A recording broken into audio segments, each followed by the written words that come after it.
네, 당신의 투자 고민 저희 아침엔 투자와 함께 해주시죠. 오늘은 저희가 해외 주식도 이야기해 보도록 하겠습니다. 아침엔 투자 허잼입니다. 네, 여러분 안녕하세요. 홍선혜입니다.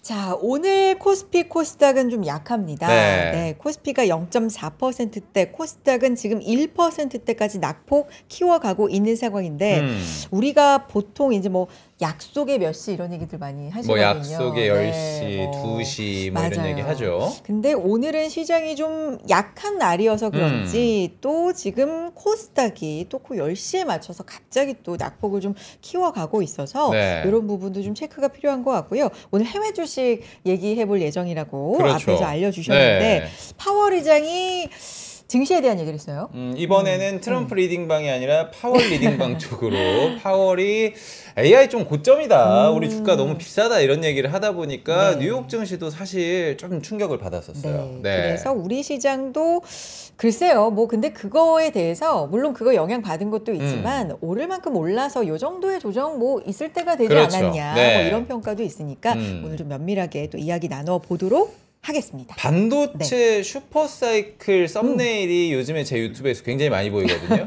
댓글을 들어가 보면은 슈퍼사이클 나오는 순간 이제 고점이구나 하시는 분들 많으세요. 근데 풍향계라고 불리는 마이크론 실적도 좋았잖아요. 그렇죠. 그거 그대로 좀 호재로 이어지지 않을까 했는데 우리는 또 투탑이 약간 조정 들어가는 느낌이니까 이 풍향계 얘기부터 시작을 해가지고 해외는 또 어떤 이야기들이 좀 있는지 오랜만에 이분 모셔보도록 하겠습니다. 우리 엔투의 정우창 부장님 3주 만에 인사드리도록 하겠습니다. 나와주시죠. 안녕하세요. 네, 안녕하십니까. 네, 어디 갔다 왔어요? 어디 갔다 오셨어요? 뭐 일본에 휴가도 좀 갔다 오고. 휴가철 좀 늦은 휴가를 갔다 오셨군요. 그리고 원래 제가 한 달에 2번 정도로 이제 격주로 출연인데 그동안은 매주 한 6주 정도 매주 나왔던 것 같아요. 그래서 조금 또 쉬기도 하고. 그러니까 그 정우창의 소개 타임 늘 오프닝에 하고 들어갔는데 그거 좀 안 봐가지고 여러분들 많이 보고 싶다고 하시는 분들 좀 계속 1분만 빨리 하겠습니다. 네, 저 자료 좀 띄워주시면 우리 수상한 투자 아이디어 다른 분들도 많이 나오시는데 저는 좀 장점이 그겁니다. 저는 원클럽맨이에요. 원클럽맨. 저는 NH 투자증권, 우리 투자증권이긴 한데 그래서 이직 없이 한 17년 정도 계속 근무를 좀 하고 있고요. 방송에 매주 나오다가 최근에 조금 한 3주 정도 안 나왔더니 그래도 이제 몇몇 분들이 좀 연락이 오셨어요. 그렇죠. 또 언제 나오냐. 안 나오냐. 그래서 뭐 어떻게 된 거 아니냐. 그래서 제가 한 첫째 주와 셋째 주에 아마 우리 수상한 투자 아이디어 수요일에 고정으로 나올 것 같고요.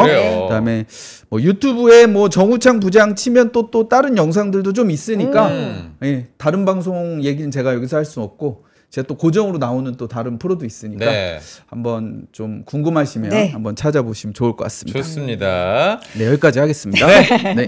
부장님 이제 뭐 휴가도 당연히 갔다 오셔야죠. 그러니까 좀 휴가도 갔다 오시고 잠깐 못 뵙는 사이에 우리 사실 부장님하고 얘기 한창 할 때도 너무 미국 주식 오른 거 아니에요? 거품론 얘기도 많이 했었죠. 아니에요 했는데 쉬시는 그 사이에도 계속 사상 최고치를 또 찍었어요. 맞습니다. 저도 이렇게까지 강하게 오를 줄은 좀 예상은 못했었던 것 같아요. 우리가 9월 시작 전에도 어떻게 보면 계절적인 징크스 얘기할 때도 늘 굉장히 그거 너무 믿지 마세요. 우리는 우리 갈 길 가면 됩니다 했던 부장님의 뷰였는데 맞습니다. 실제 9월이 너무 좋다 보니까 조금 더 걱정되는 부분들도 있고요. 그러니까 근데 요새 유튜브 같은 거 보면은 저도 이제 가끔 댓글 같은 거 보거든요. 근데 9월에 안 좋다고 해서 많이 팔았는데 정리했는데 언제 사야 되냐 뭐 이러면서 그 원망의 댓글들 그런 것들도 좀 많이 봤고요. 그래서 제가 이제 말씀드리고 싶은 거는 그냥 평상심을 갖고 시장에 항상 있어야 된다. 그래야 좋은 날도 겪고 뭐 또 조금 흐린 날이나 또 빠지는 날은 또 그거대로 제가 봤을 때는 또 같이 어려움을 겪고 그래야지 소위 말하게 좀 어떻게 보면 좀 이게 방송 용어는 아닐 수 있는데 좀 얌실없게 시장 좋을 때는 내가 투자했다가 시장이 안 좋을 때는 빨리 빠져나와야지 이런 자세는 결국 시장의 과실을 못 따는 것 같아요. 그래요? 그래서 시장에 항상 좀 머물러 있어야 된다. 요거 저보다 더 훌륭하신 탐리님도 네. 항상 세미나 가면은 마켓 타이밍 하지 마라. 시장에 있어야 된다. 이렇게 말씀해 주시고요. 저는 이제 뭐 9월이 굉장히 앞으로 좋을 거다 뭐 이렇게 말씀드렸다기보다는 9월도 이제 여느 달과 다름없이 우리는 지금 대세 상승장에 있으니 주식 비중을 이제 충분히 가져가야 된다. 이런 말씀을 계속 드렸던 것 같습니다. 네, 맞습니다. 근데 마침 또 오늘 오랜만에 잘 나와주신 게 네. 항상 이제 마음을 이제 잡아주셔야 되는데 네. 어제 또 말씀해주셨지만 파월 의장의 파월 고평가, 고평가 네, 너무 이런 비싸다. 발언이 네. 있었기 때문에 또 이제 마음 흔들리시는 분들 오늘 좀 잡아보도록 하겠습니다. 네. 9월 시장 일단 어떻게 지금까지 보고 계신지 자료 좀 볼까요? 네. 네. 9월을 뭐 이거 제가 초에 말씀드렸던 뭐 자료인데 저조차도 9월에 이제 워낙 시장이 안 좋을 거다. 계절적으로 안 좋다. 또 워낙 또 권위 있으신 분들이 유튜브에서 팔아야 된다. 또 이런 말씀들을 너무 단호하게 하시길래 저도 좀 위축이 사실 좀 됐었습니다. 그렇지만 여타 흐름들을 다 고려해 봤을 때 시장은 좀 괜찮을 거다. 이렇게 생각을 했었고요. 네. 그다음에 이제 파월 의장이 파월 연준 의장이 어저께 뭐 주식이 뭐 고평가됐다. 뭐 이런 말씀을 하셨다고 했잖아요. 네. 근데 그거는 뭐 갑자기 이제 파월이 작정하고 한 말은 아니었고요. 이제 기자가 질문으로 이 주식 너무 고평가된 거 아니에요? 많이 오른 거 아니에요? 이렇게 물어봤는데 거기서 뭐 그냥 이렇게 수긍해 준 거죠. 거기서 그건 아니고요 하면서 하면 또 말이 길어질 수 그렇죠, 있으니까 네. 그렇게 말씀하셨던 거고 그 다음에 분명히 말씀하신 게 이제 주가의 수준보다는 정책의 결정을 고용과 물가를 통해서 할 거다. 그럼 지금 또 고용이 부진한 국면 아닙니까? 네. 그래서 아마 금리를 내리는 데는 영향이 좀 없을 거다라고 생각을 하고요. 네. 그리고 우리 투자자분들 이건 좀 파월한테는 파월 의장한테는 좀 미안한 말이지만 이제는 파월 이야기는 그렇게 귀담아 들으실 필요가 힘이 빠져요. 네, 이제 군대도 이- 보면 말년병장 얘기 안 듣잖아요. 말년병장 이제 나갈 때죠. 이제 네. 가실 분이라서 네. 이제 그분이 이제 연준 안에서도 지금 되게 이견이 많잖아요. 이번에 점도표나 네. 이런 걸 갈렸죠. 보면. 네. 그래서 그렇게 지금 리더십이 굉장히 큰 상황이 아닙니다. 그래서 파월이 뭐 이거 고평가래. 파월이 뭐라고 했어? 이제는 조금 보내주셔도 네, 이제 말년병장이시니까. 예. 그래도 근데 안에 이제 연준 내부의 의견이 갈리지만 신중론이 그래도 좀 대세 느낌인 거잖아요. 그래서 뭐 10월 금리 인하도 좀 지켜봐야겠다. 그리고 파월이 이번에도 좀 금리 인하 좀 시간을 갖고 좀 생각을 해봐야겠다. 이런 얘기도 좀 나오니까. 제가 볼 때는 너무 나의 패를 빨리 까서 우리 뭐 연말까지 계속 금리를 내릴 거예요라고 하면 또 시장이 또 미리 헛바람 불어서 과도한 반응이 나올 수 있기 때문에 네. 이제 조금 패를 가리는 거죠. 그래서 하지만 결국 금리 인하는 할 겁니다. 저는 좀 그렇게 생각하고 이제 모든 여러 상황들을 봤을 때 네. 그 금리는 올해 연말까지도 뭐 한 차례 두 차례 더 할 거고 우리 회사에서도 NH증권의 주 전략을 짜는 그 투자 전략팀에서도 내년 초까지도 금리 인하는 좀 금리 인하 사이클은 계속 될 거다. 그래서 저희가 시장에 대해서 이제 좀 너무 걱정할 필요는 없다. 저는 그렇게 생각을 하고 있어요. 네. 자료 좀 보면 진짜 아까 말씀해 주셨지만 네. 우리가 8월 말부터 그런 얘기를 했었나요? 그렇죠. 9월 계절적 약세. 지금 유튜브 이제 몇 개만 모아주신 제목을 봐도 그렇네요. 좀 네. 약간 좀 맞아요. 그죠? 근데 이제 네. 저는 사실 지난 방송에서도 그랬었는데 이런 그 썸네일이나 이런 걸 보면서 그분들의 예측이 맞을 수도 있지만 저는 또 한편으로는 저는 이제 지속 가능하게 우리가 주식 투자를 통해서 네. 부를 창출하는 거는 미국 주식 투자가 저는 그 되게 가시성이 높은 답이라고 생각하고 있거든요. 물론 뭐 생각이 또 나중에는 바뀔 수도 있겠죠. 네. 근데 이제 이런 공포를 소위 조장하는 이런 컨텐츠나 썸네일이나 제목들을 우리 투자자분들이 보시고 이제 그 마음이 꺾여서 또 투자를 못하면 어떡하나 이런 좀 마음이 좀 안 좋은 부분도 좀 있었다 이렇게 말씀을 드리고요. 네. 그냥 항상 그냥 온고잉 하시면 될 것 같아요. 뭐 지금 뭐 좋을 거니까 하고 안 좋을 거니까 말고 뭐 그런 것보다는 우리가 장기적으로 좋은 기업에 투자한다라는 생각으로 투자를 하시면 좋을 것 같습니다. 그러니까 이게 어떻게 보면 넌 어떻게 고루한 얘기를 하냐 이렇게 말씀하실 수도 있지만 네. 제가 사실 뭐 저는 어떻게 보면 뭐 애널리스트나 어떤 뭐 경제학 교수도 아니고 뭐 권위가 높지 않은 사람일 수도 있죠. 하지만 이 주식 시장에서 정말 흙탕물부터 해가지고 뭐 진짜 똥물까지 다 현실에서 겪어보고 제 돈도 해보고 고객 돈도 해보고 본사에서 운용도 하면서 그 시장 마디마디마다 정말 많은 고민을 해봤거든요. 그렇죠. 그런 걸 봤을 때 결국은 부정적인 생각은 나의 투자 판단이나 수익률에 도움이 되진 않았습니다. 그래서 결국은 이것도 극복하고 좋아질 거다. 뭐 일부 좀 낙관론을 갖고 투자하시는 게 좋은 성과를 낼 수 있다. 이렇게 말씀드리겠습니다. 아니 근데 지나치게 일희일비하지 않는 마음은 네. 진짜 중요하다라는 맞습니다. 말씀 동의합니다. 네. 네. 그래요. 조금 이제 자료 필요하시면 네, 네, 네.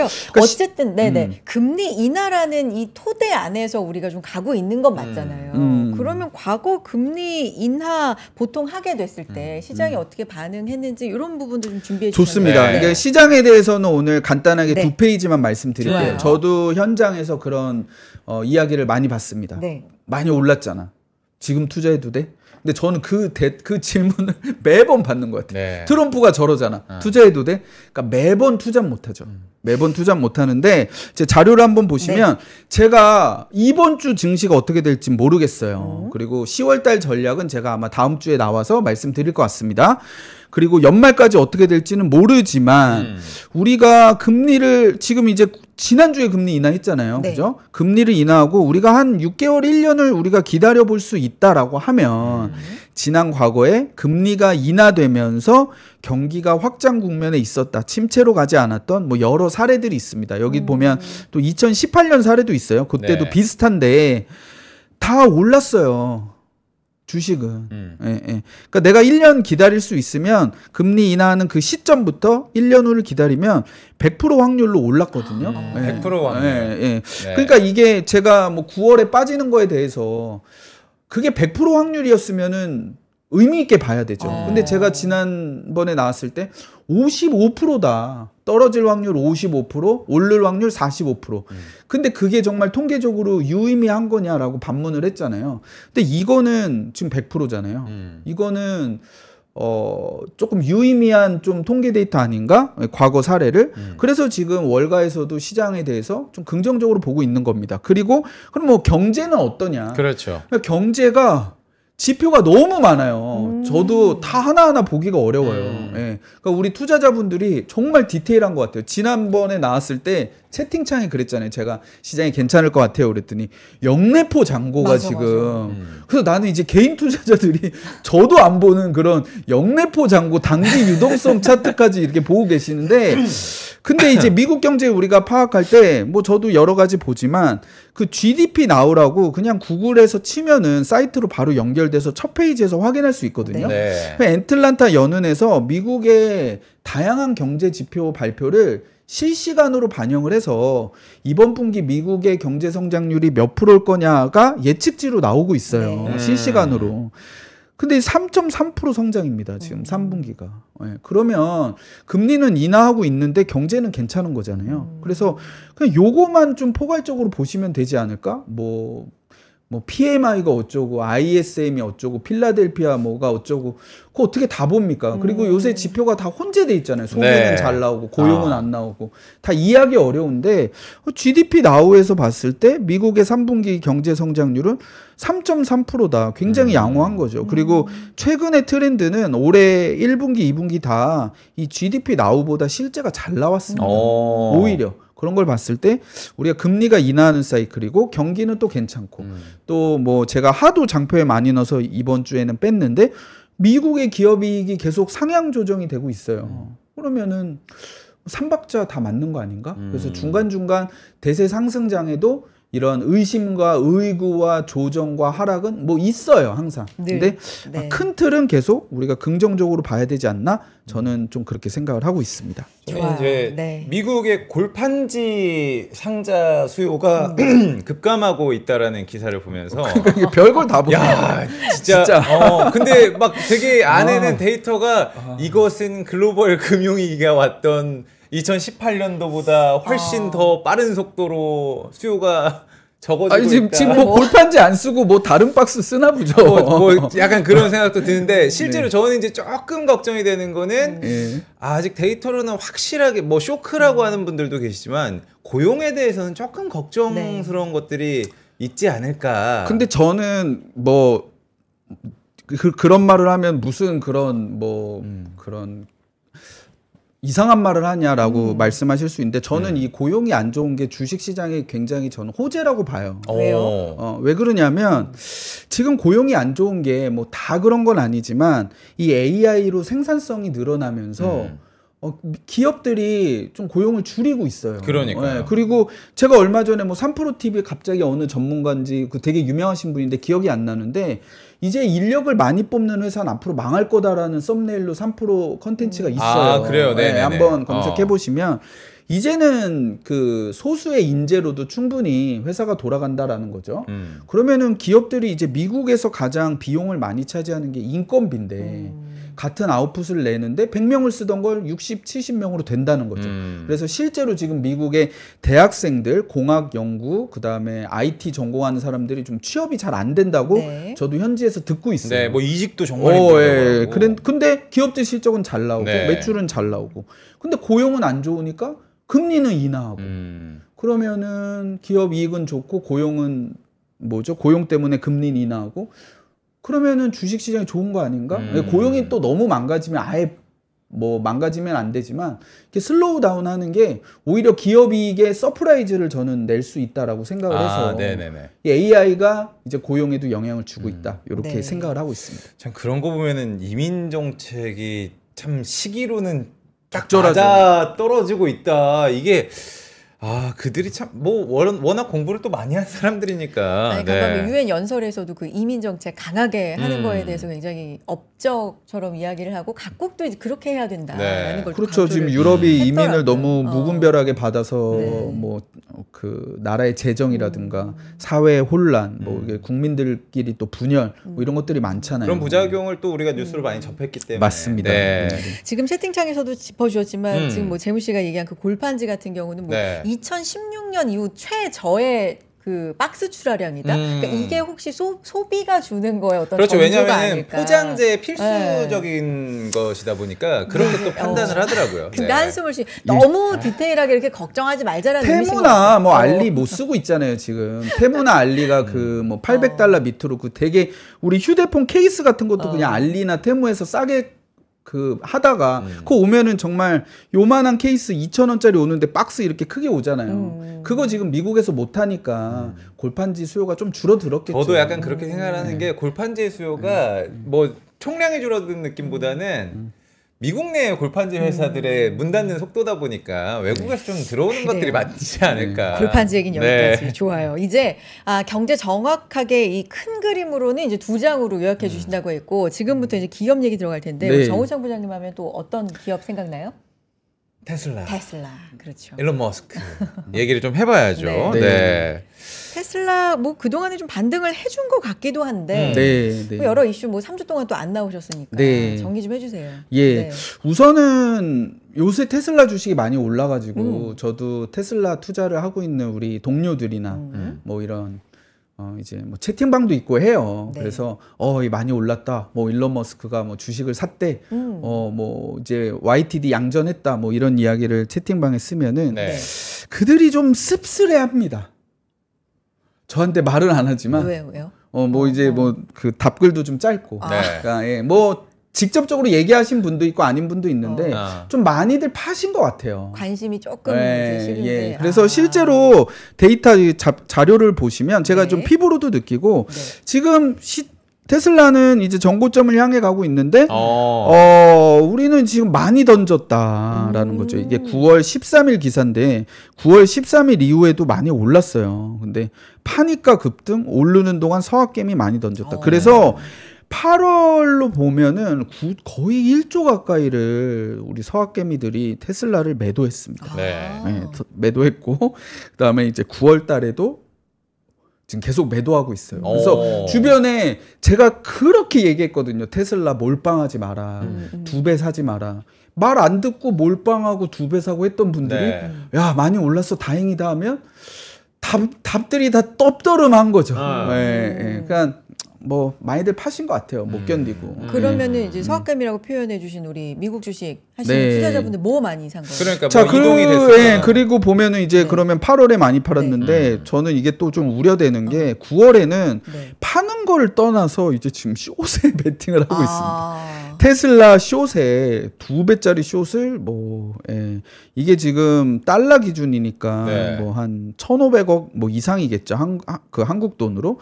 그러니까 오라클이나 뭐 이런 코인 관련된 종목들을 많이 사시고 뭐 팔란티어, 알파벳 뭐 좋습니다. 저도 좋아하는 회사인데 특이한 거는 아니 우리나라 서학개미 하면 테슬라, 엔비디아였는데 엔비디아는 아예 없고 테슬라는 이제 아예 숏으로 간다.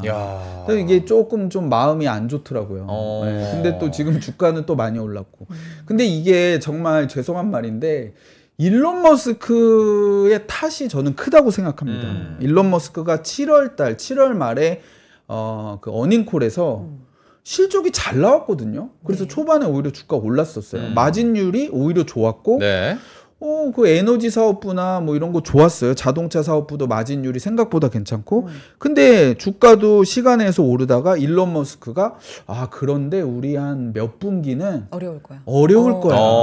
이래가지고 찬물을 확 던졌습니다. 그러다 보니까 이제 전통적인 우리 테슬라의 그 로열티가 있는 주주들도 야 이게 그 CEO가 몇 분기가 어렵다고 할 정도면 이 주식을 들고 있는 거는 너무 기회 요인이 큰 것이 아닌가. 예. 그렇게 생각하면은 당분간 테슬라 주식은 좀 올라가기 어려울 테니 시간에 기회 비용이 그러면은 다른 걸로 수익을 내다가 좀 테슬라를 빠지면 사야겠다라고 생각들을 대부분 하셨습니다. 근데 제가 그때도 말씀드렸지만 주식 시장은 네가 생각하는 뻔한 생각은 안 통한다는 거죠. 9월에 빠지니까 그럼 9월에 잠깐 팔아서 그러면은 그게 많이 빠지면 남들 곡소리 날 때 사면 되겠다라는 그런 뻔한 생각, 그런 건 안 통하는데 테슬라도 야 일론 머스크가 오죽하면 저 소리를 했을까? 그럼 팔아야겠다 했는데 안 됐다는 거죠. 그러니까 저조차도 하지만 테슬라는 뭐 자동차나 이쪽보다는 자율주행이나 AI, 물리적, 피지컬 AI가 좀 중요하니까 그 포텐셜을 보고 그냥 내가 투자한 비중은 홀딩하면 좋겠다라고 의견들을 내드렸었어요. 저도 뭐 더 사지는 못했습니다.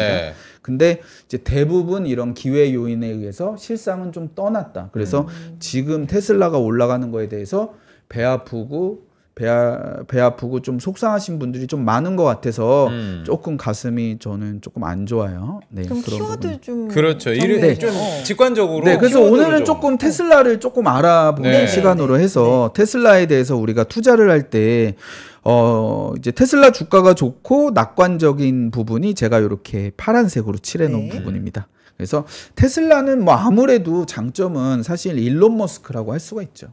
일론 머스크. 장점인가요? 위험. 굉장한 장점이죠.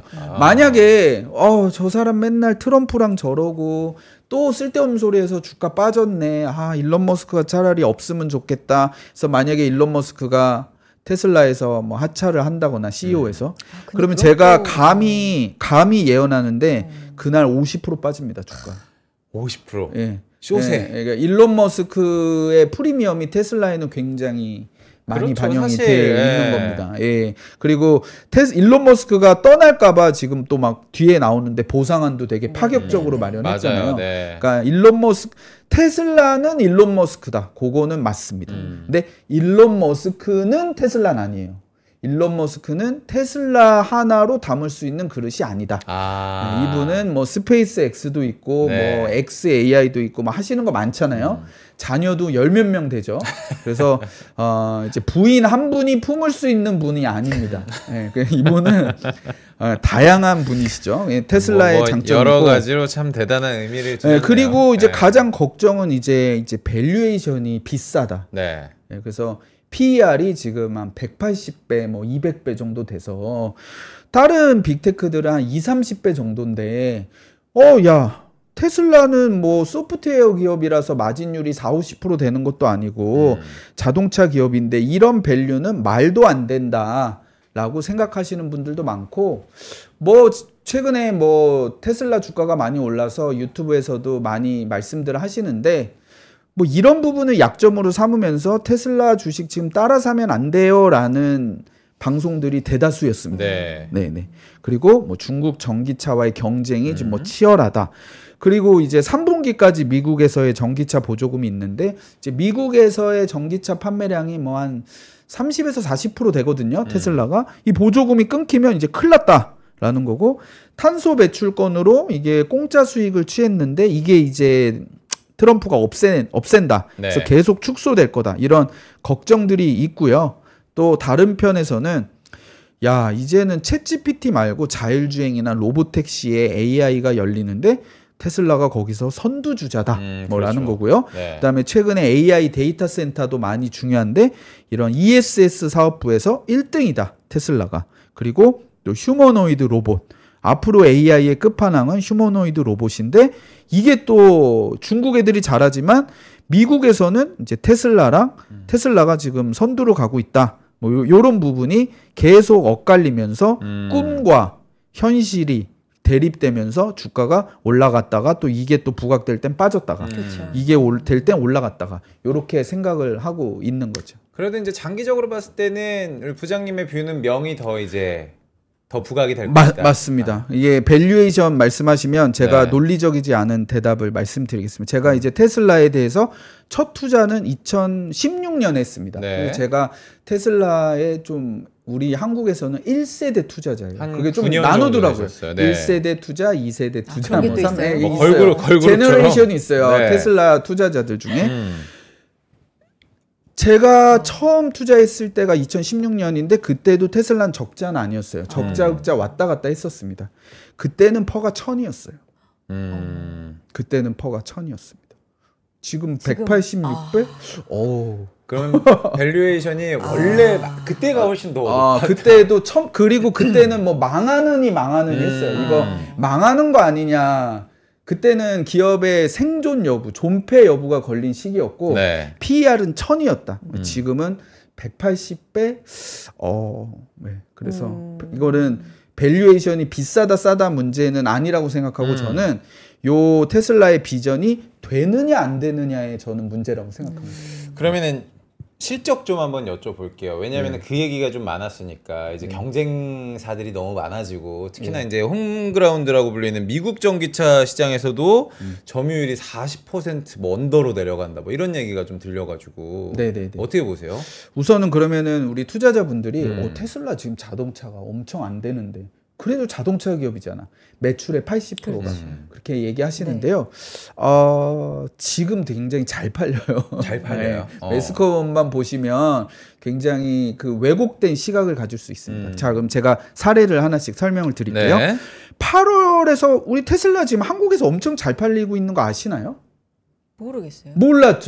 몰랐죠. 근데 8월에 테슬라가 국내 모든 자동차 중에서 판매가 2위를 했습니다. 모델 Y가 6,683대가 팔려서 1위가 지금 아반떼예요. 한국의 8월. 한국도 지금 좀 경기가 좀 내수가 좀 어렵나 봐요. 그래서 아반떼가 제일 많이 팔리고 우리 아빠 차의 대명사 소렌토를 모델 Y가 제쳤습니다. 이게 수입 차중이 아니라 국내 전기 차중이 아니고요. 모든 자동차 중에서 모델 Y가 이제 2위를 했다. 그래서 요새 되게 많이 보여요. 그래서 저도 지금 제가 압구정 센터에서 근무하고 있는데 뭐 이미 한 분 정도 사셨고 그다음에 또 다음 차는 테슬라 이렇게 고려하시는 분들이 많아요. 저한테 이제 많이 물어도 보시고 그래서 실질적으로 보인다. 그리고 수입차 중에서는 좀 압도적입니다. 그래서 테슬라가 모델 3하고 모델 Y 지금 2대로만 판매하는데 BMW와 벤츠 뭐 지금 벤츠는 거의 2배 가까이 따돌렸죠. 2배로 지금 수입차 판매는 1등이다. 8월만 그런 거 아니야? 7월도 1등. 아, 그래요? 7월도 2등은 아니고 이때는 3등. 그래서 지금 한국에서 아이오닉 EV3, 4 뭐 이런 거랑은 제가 이렇게 말하면 또 저기 악플이 달릴까 걱정되는데 전기차 중에서는 경쟁은 없고요. 일반 차 중에서. 자, 그러면 그럴 수도 있지 보조금 받으니까라고 생각할 수 있는데 현대 기아의 전기차의 보조금의 3분의 1을 받습니다. 테슬라가. 현대 기아는 6, 7, 800. 테슬라는 200에서 뭐 300은 못 가요. 200에서 250. 그래서 보조금을 3분의 1만 받고 있는데도 한국 시장에서 이게 상품성이 저는 검증이 됐다라고 생각을 해요. 한국 소비자들이 워낙 또 까다로우시고 상품성 검증을 많이 하시잖아요. 그래서 요런 거 매스컴에 뭐 가끔 한 줄 나오고 매스컴에는 보통 아까 말씀하신 점유율이나 뭐 인도에 진출했는데 뭐 600대밖에 안 나가서 굉장히 폭망했다. 요런 기사들만 보시니까 유럽에서 안 좋다. 유럽에서 안 좋다.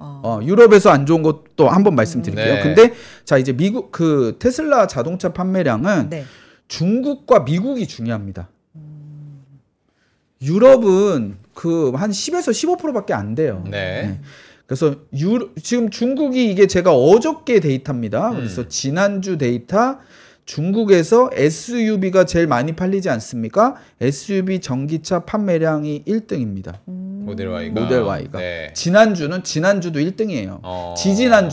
지지난주도 1등입니다. 이게 주간으로 나오는 거예요? 네, 주간으로 계속 체크를 할 수가 있고요. 미국은 점유율이 안 좋잖아요. 그 점유율이라는 걸 한번 생각을 해볼 필요가 있어요. 근데 지금 현재 3분기 상황은 제가 요게 이제 미국의 테슬라 어떤 한 매장의 사진을 지난주에 찍으신 분 걸 제가 이제 그 캡처를 했는데 매장에 차가 없어요. 테스트 카도 없어요. 네. 전시차까지 다 솔드 아웃입니다. 그런 의미예요? 네. 그러니까 지금 그만큼 재고가 좀 부족하다. 재고가 다 소위 말해서 재고가 다 없습니다. 그러니까 지금 미국과 중국을 봤을 때 3분기 상황은 굉장히 괜찮다. 그래서 10월 2일에 자동차 판매량은 뭐야 이렇게 잘 나왔어? 라고 놀랄 노자가 나올 수가 있다. 네. 이렇게 말씀을 드리고요. 다만 4분기는 이제 보조금이 없으니까 그때 이제 폭망하겠네라고 생각하실 수 있는 거는 충분히 우려할 만한 상황이고 저도 그건 지켜봐야 된다라고 생각을 합니다. 근데 다만 또 이제 무한 긍정론을 하자면 보조금 없어지면 아마 다른 전기차는 거의 안 팔리겠네라고 생각할 수가 있죠. 이게 9월 말에 없어지는 거죠. 9월 근데 말까지. 이제 정확히 말하면 우리가 그래도 테슬라한테 좀 다행인 건 9월 말까지 사는 사람한테 보조금을 주는 줄 알았는데 9월 말까지 주문하면 일단 주문부터. 구워나 트럼프랑 좀 합의를 했나요? 네.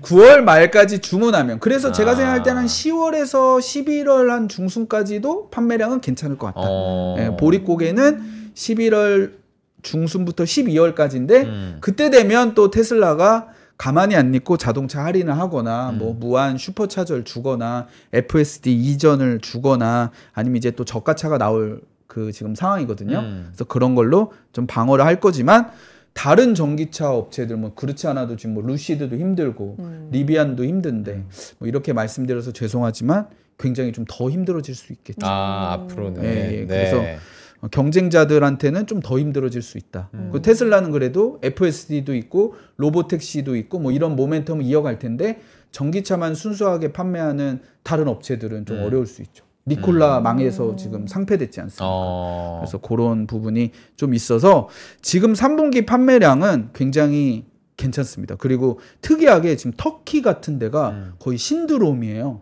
인기가 지금 엄청 많아요. 그래서 제가 알아보니까 약간 그 자산으로 취급을 받고 있대요. 테슬라 차가.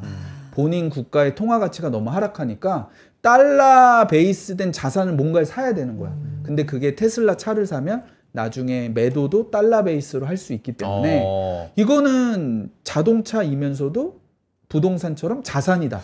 이런 식으로 감가에 대한 걱정도 크게는 없겠네요. 감가에 대한 걱정이 없어서 그래서 지금 터키에서 지금 월간 판매가 한 8,000대 가까이 매달 나오고 있어요. 그래서 그렇게 잘 되는 국가도 있는데 매스컴에서는 안 나온다. 이렇게 저희 속도 조금 내가지고 그러면 머스크 얘기 좀 해볼까요? 그럴까요? 자사주 매입부터 사실 자사주 매입이 주가 상승 뭐 이끄는 트리거 느낌이었다고 저는 생각이 되는데 맞습니다. 네. 그날 뭐 7%도 올랐고 근데 이제 자사주를 사는 거에 대해서 저는 아무도 그런 말씀 안 하시는데 전 이게 굉장히 큰 시그널이라고 생각합니다. 시그널이요? 네. 아마 우리 방송에 저 썸네일도 아마 그렇게 나갈 것 같은데 일론 머스크 같이 소위 말하는 제가 보기에는 정말 짠돌이거든요.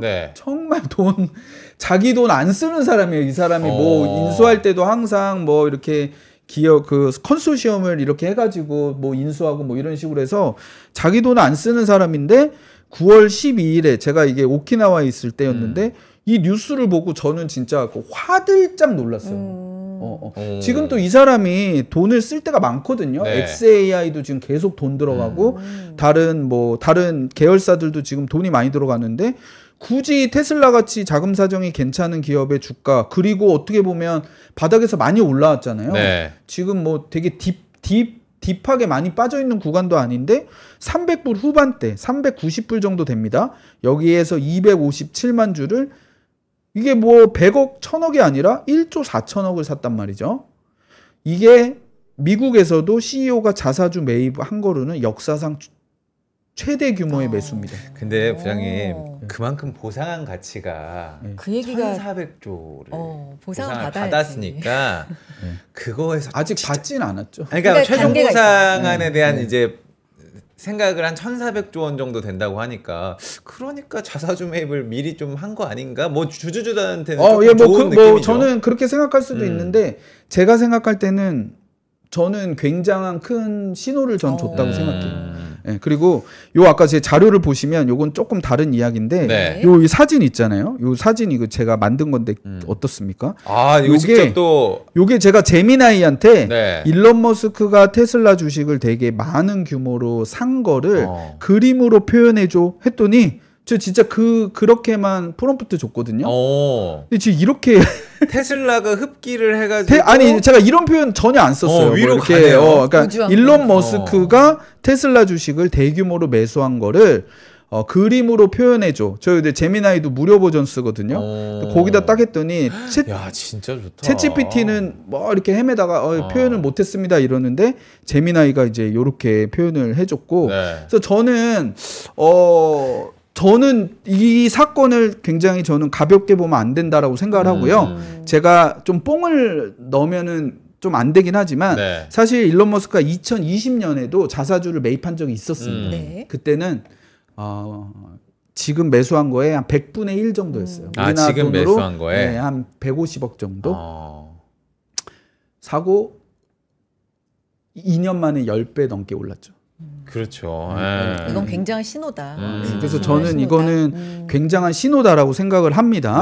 그리고 이제 보상안 말씀해 주셨는데 2020년 보상안을 먼저 말씀드릴게요. 2020년 보상안은 지금 시가총액이 1.5 빌리언 정도 되는데 2빌리언이 됐을 때 그리고 누적적으로 뭐 여기서 뭐 하나를 되고 여기서 하나가 되면 요 두 개의 조합으로 이제 주식을 0.5%씩 주는 거라서 최종은 이제 승계 계획까지 다 해야 되고 이제 8.5빌리언 지금 엔비디아가 한 4빌리언 정도 되겠죠. 그래서 요게 달성이 되면 지금 시가총액의 뭐 한 6배 정도 올라야 된다.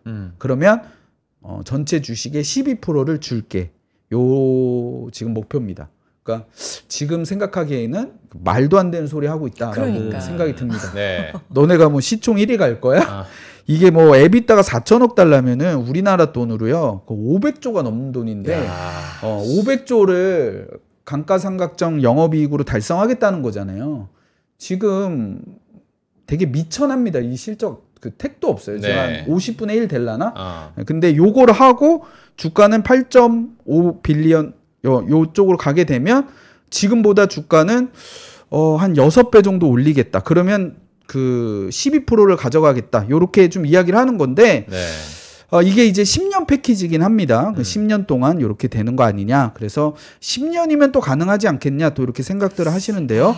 이게 과연 쉬울까는 한번 우리가 냉정하게 생각을 해봐야 되는데 이게 우리가 과거의 역사가 있죠. 그래서 2018년에는 또 이때 10년 보상 패키지가 있었고 이때는 그 당시 주가보다 20배를 올렸어야 되는 거예요. 12배입니다. 이때는 정확히 12배. 이게 6.5배가 아니고 이때가 2배가 올랐을 때 처음 달성되는 거였어요. 그래서 네. 이게 12배를 주가를 올려야 되고 요런 마일스톤을 달성을 해야 된다. 매출과 에비타에서. 근데 이때도 10년 패키지였습니다. 2018년부터 2028년까지. 근데 그때는 3년 만에 했습니다. 3년 만에 하면 3년 만에 그럼 보상을 다 받을 수가 있는 느낌. 다 받는 걸로 됐는데 그 델라웨어 법원에서 이거 너무 과도하다. 그리고 이사회를 일론 머스크가 장악했다. 투명한 게 아니었다라고 해서 지금 재판 중에 있죠. 아니 뭐 지금 교황님도 이 보상안에 대해서 약간 굉장히 비판적으로 많이 좀 샘나시나 봐요. 이거 빈부격차 이렇게 되면 안 되지 이런 얘기를 할 정도로 많은 분들이 관심을 갖고 있는데. 근데 저는 근데 이게 너무 멋있는 것 같아요. 왜냐하면 이거 달성하기 전에는 무보수로 일하거든요. 지금 일론 머스크가 테슬라에서 무보수로 일한 지가 거의 10년 가까이 됐거든요. 돈을 한 푼도 안 받고 일하고 있어요. 그러면서 이런 달성이 됐을 때 그 주주들의 이익과 같이 가는 거잖아요. 기업의 실적도 올리고 주가도 올리면 그에 따른 보상을 받는 거니까 주주들은 찬성을 안 할 이유가 없고 이제 다른 기업들 보면은 뭐 기업은 좋지 않은데 CEO는 막 수백억의 또 그 월급을 받는다고 해서 뉴스에 많이 나오잖아요. 그런 거를 생각했을 때 저는 이건 너무 멋있다. 그리고 이거를 하나하나 달성하는 걸 우리가 지켜보는 맛도 일반 투자자들 혹은 주주들한테 있을 것 같다. 그래서 일론 머스크가 게임을 좋아하는데 게임의 미션을 클리어하듯이 요거를 또 하지 않을까. 이런 기대를 좀 해보는 거죠. 그러니까 이게 가능하겠어? 뭐 이런 시각도 물론 있지만 보상안이라는 게 워낙에 일론 머스크가 이제 딴 일을 많이 한다 이제 이런 것도 있으니까 이걸로 인해서 약간 일을 이제부터 열심히 하려는 어떤 유인책이 되지 않을까? 그런 기대도 좀 있었던 것 같아요. 그리고 제가 봤을 때는 이런 보상책은 분명히 이사회에서 단독으로 하기보다는 일론 머스크와 교감이 있었을 텐데 분명히 달성 가능하다라고 내부적으로 판단을 했기 때문에 저는 이 보상안이 나왔다. 그냥 재미로 봐. 이건 안 될 거야가 아니고 이거는 일론 머스크의 그런 용의 주도함을 봤을 때 이거는 충분히 달성 가능한 부분을 봤기 때문에 요 보상안이 나왔고 그러면 우리는 10년 동안 주가 뭐 6배 갈 수 있겠네라는 우리가 희망을 갖고 테슬라를 투자해 볼 수 있는 거죠. 그리고 주식을 많이 샀다. 이거는 제가 봤을 때 굉장히 큰 시그널입니다. 그렇게 제일 중요한 거 그래서 사요. 그러니까 저는 사요는 이거는 의미 없는 것 같아요. 사요인데 매수 전략을 좀 말씀을 해주세요. 그러면. 자, 좋습니다. 좋습니다. 그러면 투자 판단은 테슬라에 대해서 어떻게 해야 되냐? 자, 사느냐 그냥 안 사느냐로 나뉠 수가 있겠죠. 사는 거는 이거는 자 우리가 좀 훈련이 되어 있어야 되는데 이 보상안을 내가 의미 있게 받고 테슬라의 매수 시그널이라고 보셨다면은 내가 이 뉴스를 본 날 샀어야 됩니다. 자사주 매입을 본 날. 네. 어떤 이벤트를 보고 이게 중요한 이벤트다라고 생각을 했으면 안 할 거면 말고요. 만약에 할 거면 내가 그 뉴스를 최초로 봤을 때 사는 겁니다. 저 못 샀어요. 못 샀죠. 자 그러면은 두 번째는 그러면 언제 가격은 어떻게 사냐? 가격은 내가 생각했을 때 이건 내가 좀 놓쳤다라고 생각이 들면 390불에 샀잖아요. 일론 머스크가. 100억 산 것도 아니고 1000억 산 것도 아니고. 그 일론 머스크가 산 가격이랑 비슷하게 내가 사보면 저는 성공 확률이 높을 것 같다는 생각이 듭니다. 이거는 제가 예를 들면 모의고사에서 전국 1등한 친구가 수능 시험의 답안지를 저한테 준 거죠. 근데 그거를 받았음에도 야 모의고사 1등 했다고 해서 수능을 잘 본다는 보장은 없는 거야. 뭐 이것까지 걱정을 하면서 나의 투자 판단을 믿기보다는 저도 굉장히 저의 투자 판단에 대해서 고집이 강한 사람이지만 제 의사결정보다 일론 머스크가 훨씬 더 고차원적으로 많은 걸 보고 이 투자 결정을 했다라고 생각을 합니다. 저의 자아보다는 일론 머스크를 저는 더 믿는 거죠. 그러면 일론 머스크가 샀던 가격의 언저리에서 뭐 400불이 될 수도 있고 정확하게 390불이 될 수도 있고 이런 부분에서는 이게 중요한 매수의 가격대가 될 수 있다. 이렇게 저는 생각을 하고요. 노라는 액션도 저는 이렇게 생각합니다. 만약에 주식을 가지고 있다면 더 사지는 못할 망정 일론 머스크가 이렇게 샀고 보상안이 이렇게 파격적으로 나왔다? 뭔가 좀 분위기가 좀 쎄하잖아요. 이게 뭔가 좀 위로 향하는 뭔가 이런 기운이 좀 느껴지잖아요. 근데 여기서 20% 먹었다 파는 거는 저는 황금알을 낳는 거위의 배를 가르는 거다라고 생각하고 더더욱 숏을 친다? 이거는 내가 한번 일론 머스크를 한번 내가 야 일론 머스크 너보다 내가 더 똑똑해 테슬라 주가는 내가 더 잘 알아라고 하는 거잖아요. 그래서 저는 그런 판단은 지금 굉장히 위험하다라고 생각하는데 서학 개미들은 지금 2배 숏을 굉장히 배팅을 하고 있다. 현실은 이렇다. 네, 지금 간밤에 테슬라가 425달러 기록을 했거든요. 네. 390달러 정도. 네, 지금 말씀을 해주셨고, 이게 2016년부터 테슬라 투자하시고 관심을 보여주셨다고 하니까 거의 10년이 된 거니까. 1세대입니다. 1세대. 정우창 부장님의 또 테슬라에 대한 의견 좀 길게 저희가 들어봤습니다. 알겠습니다. 지금 40분이 넘는 시간 동안 우리가 또 테슬라에 푹 빠져 있었기 때문에 또 다른 해외 투자 아이디어 2부에서 여러분들께 공개하도록 하겠습니다. 어디 가지 마시고요. 광고 잠깐 보고 계십니다. 광고 타임.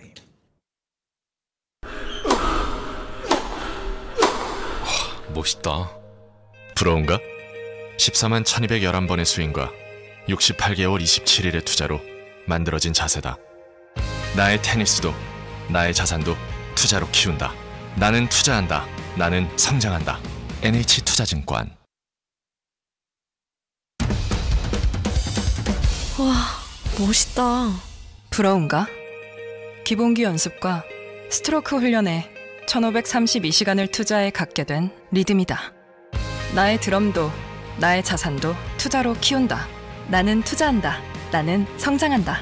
NH투자증권. 네, 아침엔 투자 함께하고 계시고요. 오늘은 오랜만에 만나는 얼굴 정우창 부장님과 미국 주식 이야기 그리고 오랜만에 테슬라 얘기를 또 이렇게 길게 들어보니까 사실 던질 질문이 저는 굉장히 많거든요. 많은데 왜냐면 뭐 저번에도 테슬라의 CEO 이제 머스크의 발언 자체가 우리는 이제 더 이상 전기차 회사만이 아니다. 로봇.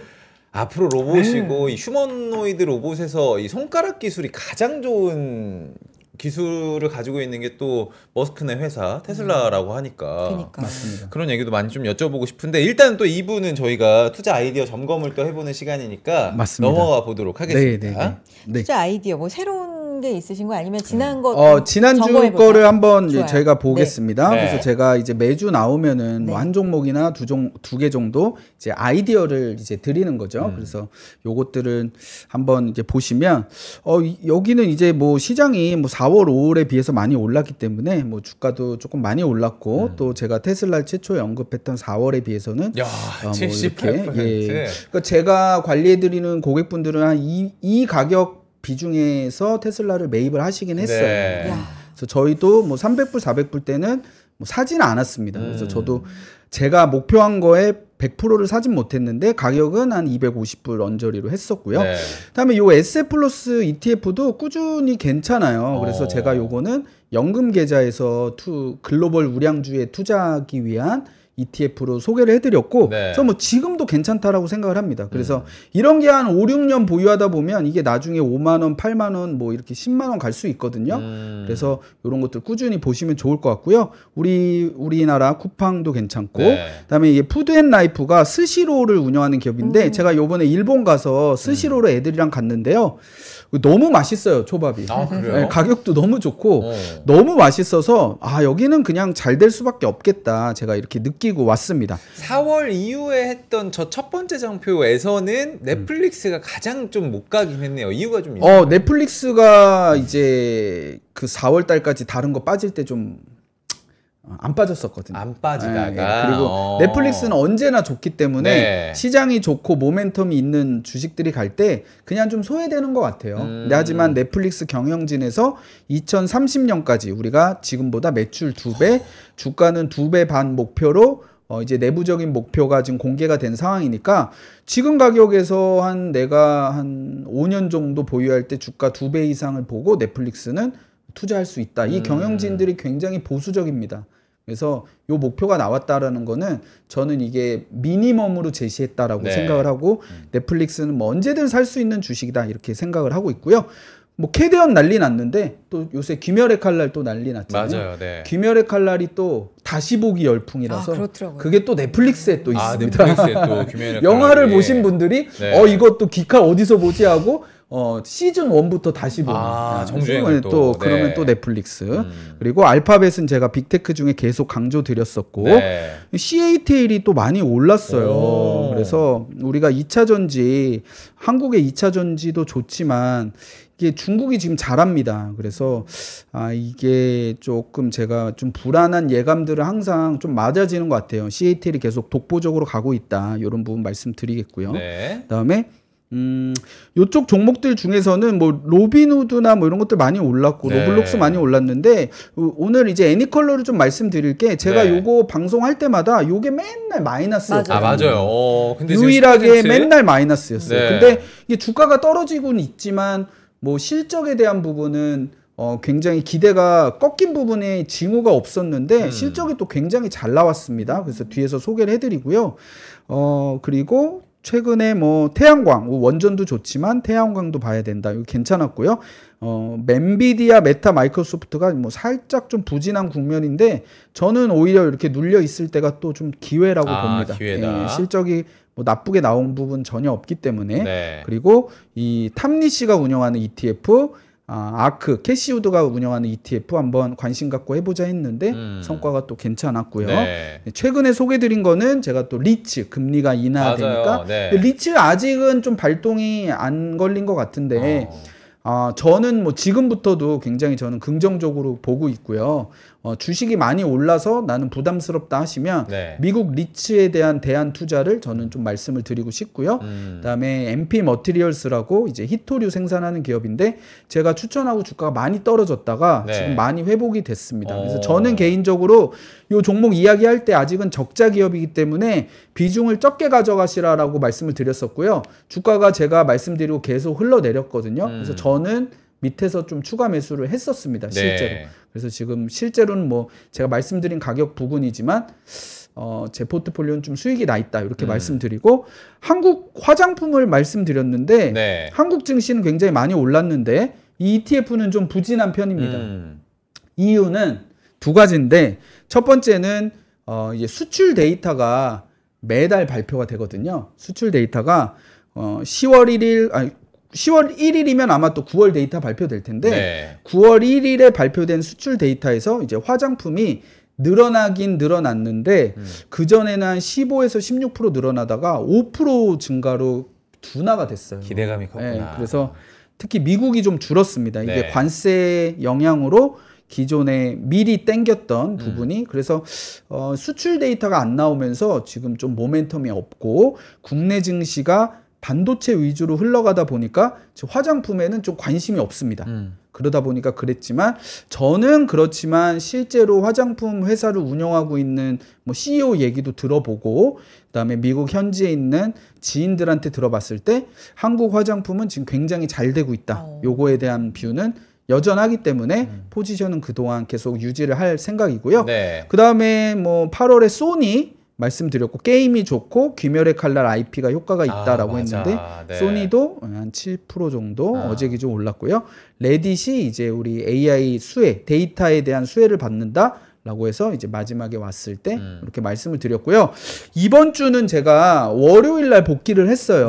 현업에. 그래서 그러면 제가 월요일 화요일 안에 또 투자 아이디어를 드려야 되는데 그거를 제가 죄송스럽게도 좀 찾지를 못했습니다. 그래서 아마 다음번에 나올 때 제가 뭐 이왕이면 한 2개 정도 골라서 너무 좋다. 이렇게 좀 말씀을 드리도록 하겠습니다. 그러면은 저희 애니컬러만 마지막으로 한번 훑어주시죠. 저희 시간이 많지 않기 때문에 한 1분 정도로. 애니컬러가 이제 버추얼 유튜버, 가상 유튜버의 기획사예요. 그래서 어떻게 보면 캐대언도 가상 가수거든요. 아마 뭐 데뷔했으면 엄청난 인기였을 텐데 그런 가상 유튜버들이 이제 유튜브 수익도 있고 굿즈 수익도 있고 뭐 이벤트나 콘서트 같은 것도 하나 보더라고요.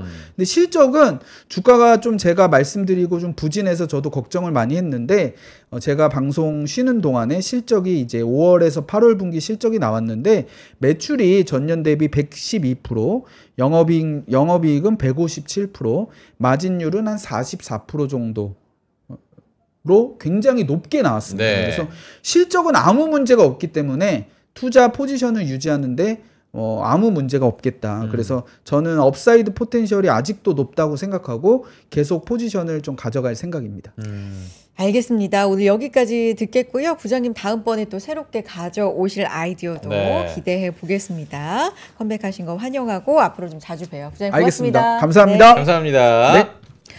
자, 시장이요. 좀 뭐 분위기가 좋진 않아요. 그러네요. 네, 코스피가 0.96%까지 지금 낙폭 확대하고 있고 코스닥은 네. 2% 넘는 지금 낙폭 기록하고 있는 상황입니다.